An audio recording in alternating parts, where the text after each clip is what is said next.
Hi guys, Martin here with another roundup of all the latest racing game news straight from the Team VVV website. This week we start with Forza. As we know, the Xbox One launched with Forza Motorsport 5 last year, but Microsoft want Forza to be an annual series.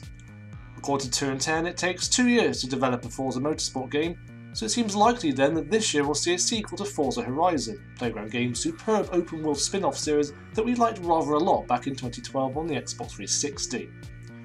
We'll probably have to wait until E3 for an announcement if it does turn out to be Forza Horizon 2, but we at least now know there will be a Forza game of some description this year, thanks to UK supercar manufacturer Ultima, who spilled the beans in a Facebook update announcing that their partnership with Microsoft will continue in a new game this year.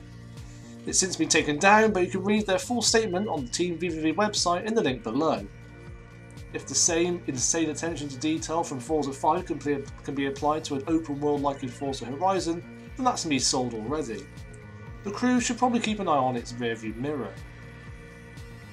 All very exciting then if you own an Xbox One, but what about those poor PS4 players still waiting for Driveclub?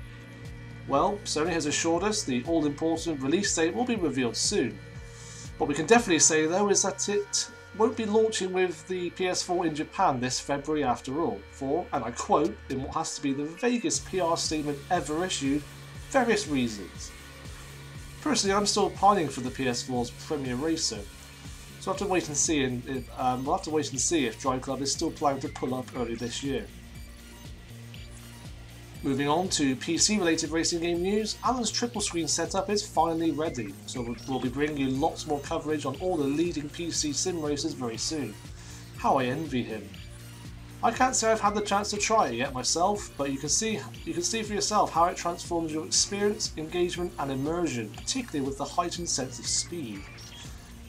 One of our main focuses at the moment is getting back into the world of iRacing, and to do that we've enlisted GT Academy finalist Neil Williams, who will be chronicling his journey through the subscription-based sim in a series of video blogs. Episode 1 is available to view on the site right now, which acts as a beginner's guide of sorts to iRacing.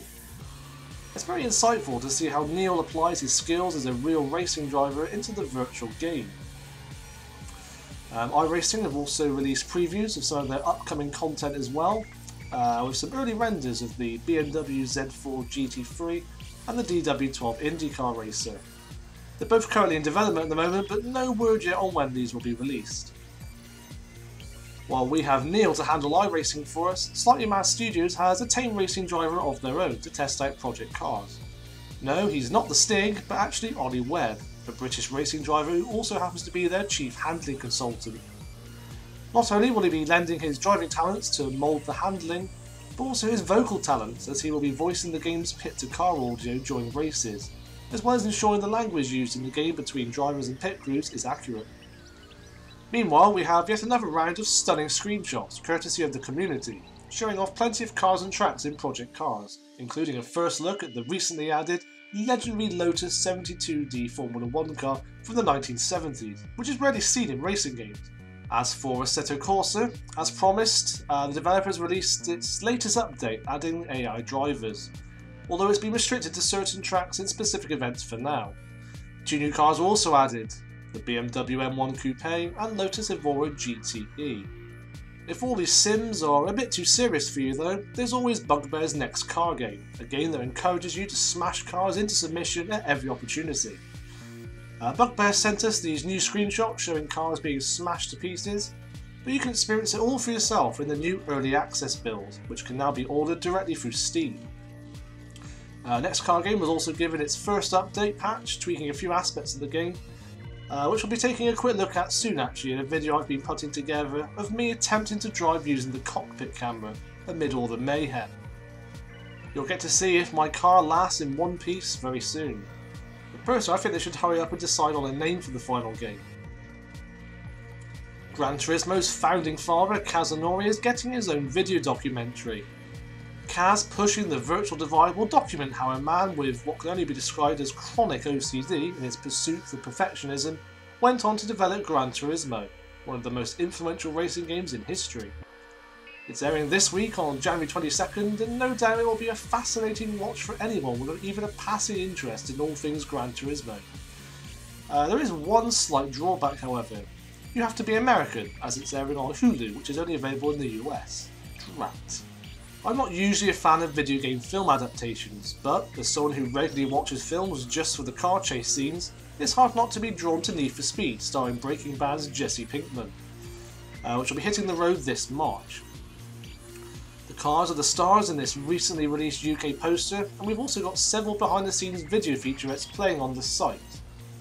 Not since Fast and Furious have we seen this much expensive exotica on screen at once. Then again, none of them are real though, as they're all just replicas built primarily to be destroyed, but that's besides the point. Elsewhere on the site, we reach our final verdict on Gran Turismo 6. Find out if it lived up to our expectations in James's comprehensive review, and feel free to let us know your verdict on the game once you've read it in the comments below. Also, looking at the features, we have an exclusive interview by contributor Joe Barron.